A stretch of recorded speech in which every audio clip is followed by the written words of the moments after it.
Well, welcome to our conversation today with somebody that's a special friend of mine, Marti Konstant. She is a futurist, and we're going to learn more about her audience and how she helps people deal with the future. Marti, welcome to the program. I am so happy to be here, Dean. Thanks for having me today. Yeah, I'm very excited, and I would like to understand a bit more about what it means to be a futurist and give us an overview of some of the challenges that you help people solve. Well, what it means to be a futurist really is being very observant, being curious, and anticipating the moves of others and markets. It's done in a lot of different ways. I have a system for doing it that I share with people, but being a futurist is just being super, super aware and being willing to take action and create a plan in the face of change. Is that one of the hardest things for people, is not only thinking about the future? I mean, that's challenging in itself, thinking through all of those future orders of consequence. But what you said there was taking action. Tell us about that. How do you take action more effectively when there's so much uncertainty?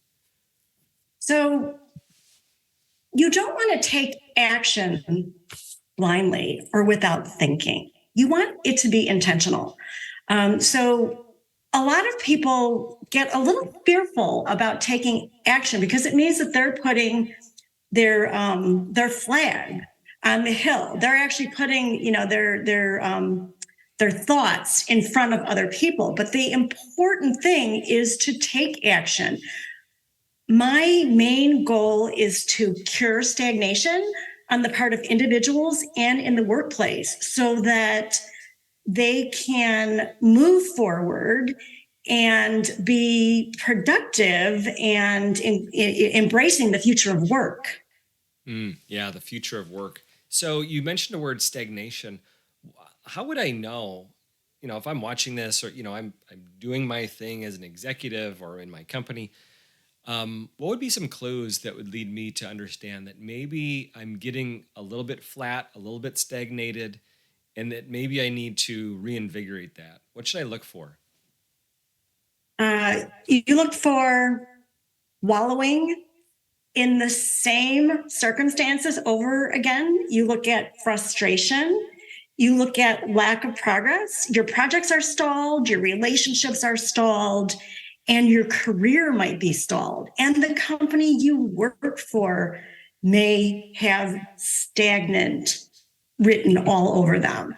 So when you get to the point where you are getting impatient enough and you want something to change, that's when action is really important. And in really making those decisions to change in advance of that is probably better. But there's something to be said for frustration that can fuel some innovation and activation in making some progress on your goals.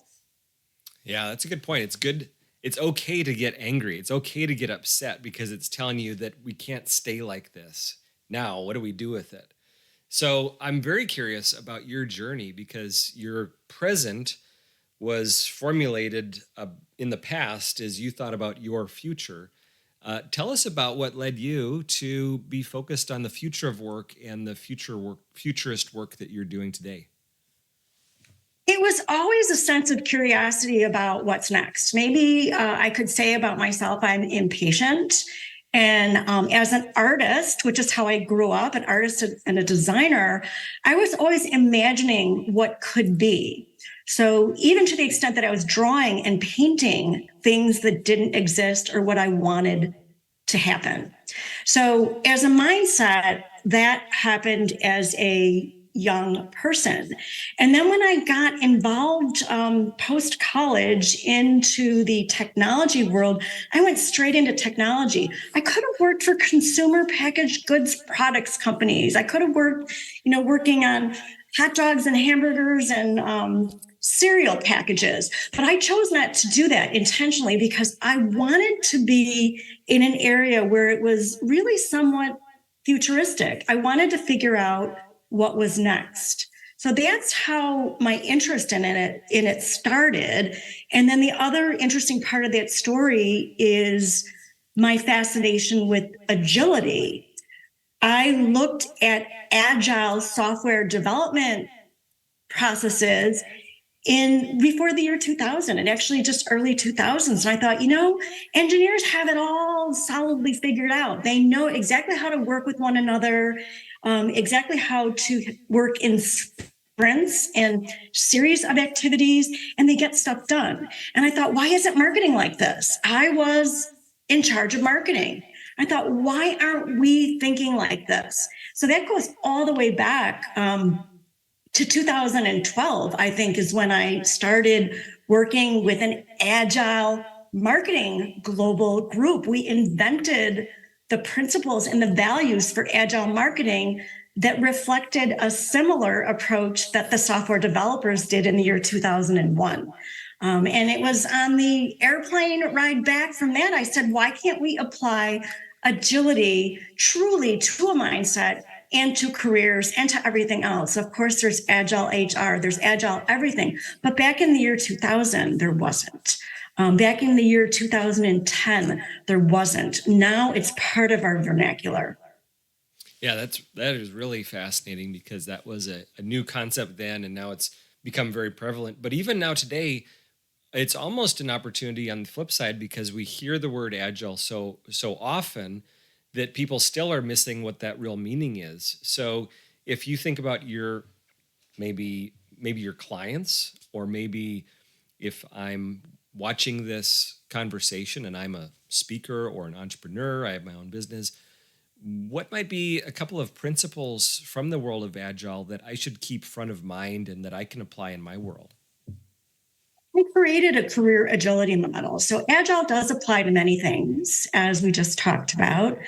But I developed a model that I'll just put out three of them. An agile mindset in managing your career actually responds to change, pursues your career as a series of projects, not necessarily one long continuum.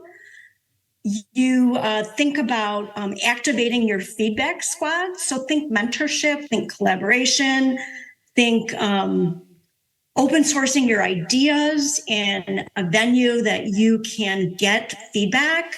So these are some of the principles, but all of these principles apply to personal and professional development.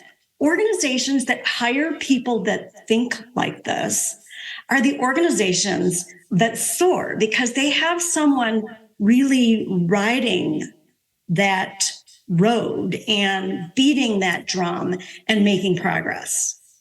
It's interesting. So in a larger organization, if you don't have people dedicated to it, probably the natural state is kind of making what is perfect, and then we run into a problem of getting into the future if people aren't focused on it. Right. So it's stasis, stagnation.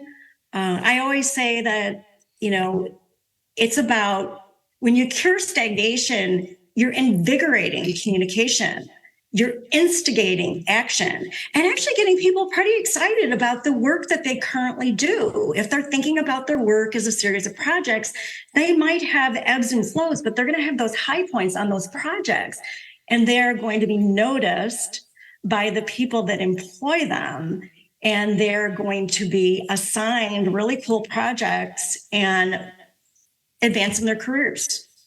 Awesome. So shifting gears a little bit, tell us about the type of work that you do. Is it more coaching, more speaking? But what's your avenue for making the impact? I know you're an author and do a variety of different creative things to help with agility and the future of work and all those things. But tell us more about the who and the how and some of the things that would be helpful for us about your business. I earn my living as a speaker and a workshop giver. I am not a coach, not that I haven't done coaching in the past, but I derive great satisfaction, and people get the most out of my work when they work with me as a person that instigates ideas in keynotes. I end up being hired for a great many keynotes recently because of the advent of AI or the big wave of AI. So you can't talk about the future without including all of that. So that drives a lot of my content these days. So that's really what I do on the speaking realm. And then on the workshop realm, I have workshops on how to respond to change in the face of fear, in the face of change. I also do workshops on a couple of the principles from the career agility model. One of the principles is the optimization of your career brand. So I actually do quite a bit of work in that area, not just with the individuals that you might think, but mid-level executives and the executives. They hire me because they want to make certain that they have cohesive messages and that they're talking to one another and they know what one another is doing. Imagine 50 mid-level managers that come together for a branding workshop, and they're from all over the world. And they come together and we go through these exercises. There's a bonding and a storytelling that happens in those half-day sessions or those full-day sessions that enables the group to work together better. They might be coming together because it's an acquisition. So there's a little bit of change management in there. So I always think about it's not just branding per se, but change management. Yeah. That's the ultimate thing to navigate is the uncertainty and the change. And I really appreciate the concept of instigating ideas amid your messages, because you're provoking how can I begin seeing things differently? How can I begin acting differently? And that's really a powerful position for anybody as the speaker from the stage, is that we're eliciting some change. And share with us, if you would, a little bit of your journey and maybe some of the lessons as you've moved from a technical role around design and the work that you've done, as you've moved to the stage in a lot of that message. What does that look like, and what are some of the takeaways and lessons that you'd share with others embarking on a journey like that? Well, when I started out in my profession, which was a chief marketer and a VP of marketing for tech companies, is I was accustomed to promoting products and services before they were fully baked. So it was my responsibility to envision what was next and to walk that fine line with editors and journalists without it being vaporware. So there's a certain amount of parallel that has to happen in that. So being comfortable with a fluid environment like that.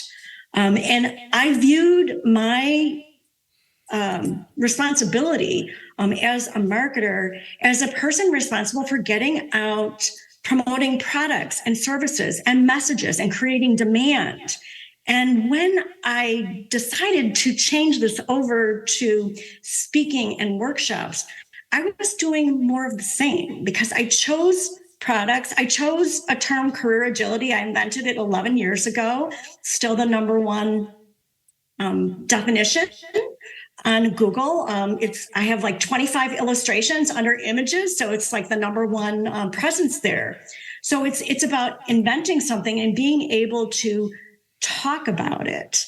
Because when you're able to talk about it and share these messages, you're changing the world in a way that is really uplifting. When I hear that an executive or a mid-level person or an organization makes progress on an initiative because they've attended a conference or a session, it's an amazing feeling because you feel like you're contributing to the future in a way that might not have happened if people didn't see themselves as the change makers, or the change makers used to be kind of a bad word when I was coming up in business, but it's really a good word that enables people to build that future rather than have it happen to them. There's nothing worse than, there's this big AI wave. Why not jump on it and tackle it and work within it versus letting it overpower you and get you to the point where you get nervous about all of the downsides of technology. Yeah, so definitely a proactive approach rather than letting the change happen to you. And I'm curious, is there can I use the phrase career agilist? Is that can I say that? In the agile world, because I do a lot of work in Project Management Association, and one of the things Institute, they talk about agilist. If you're an agilist, you work in it. So it is a term. It's not a term that I use. I realized when I was building momentum for this term that I intentionally made it career agility, because agile career, which is part of the name of my book, ended up thinking, oh, this is a person that works on agile projects, software projects within an organization. I was very intentional that, no, this is about career agility. Yes, you could be a career agilist. Yes, you could be agile careerist. All of those terms are valid. I love it. Real briefly, if you would, as we bring the pieces together here, tell us about National Speaker Association, NSA Illinois. Any insights or impacts that you want to share with viewers about your experience with NSA Illinois? It's a mindset that I have. The way to build relationships is to collaborate on a project. And it's my project management methodologies coming forth. And when you do that, as in volunteering for a project or a committee on something like National Speakers Association Illinois, you end up over time making friends and learning about the business. It is not a fast game. It is an incremental game that enables you to get to know people in a gradual fashion, get to know the business in a gradual fashion. And at the end of 5 years or 6 years, it's like, oh, wow, I've really made a lot of progress. It's like getting another degree. So being a part of something like National Speakers Association is a way to own this position of professional speaker and consultant and trainer. You know, you can do lots of things as a speaker. You don't have to be a keynote speaker. There's not that many keynote speakers that's all they do. They usually do a combination of consulting and workshops and training. Excellent. Well, it's a great way to describe it, as a way of getting your degree, because the people that you're around are going to challenge your thinking. The projects that you can choose to get involved in help you grow your skills. And certainly the camaraderie of the experience is one of the best parts of it, at least for me. So thank you, Marti, for your insights today. And I would be curious, if somebody wants to follow you or stay in touch, where should they go?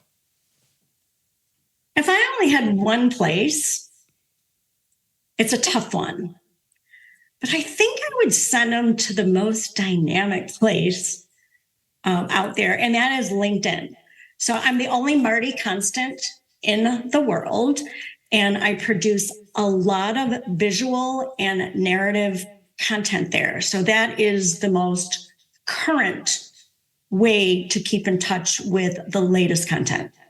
And I'll attest to that. I follow Marti. She has some cool images and good stuff to track on, and you can contact her through LinkedIn, and she'll her site will direct you to other places. So Marti, thank you so much for sharing your journey, your message about agility in the future, and the insights with our audience. Thank you so much. And thank you so much for conducting these interviews. So thanks, you're Marti. an Thank you. Have a great day, and we'll talk to you soon.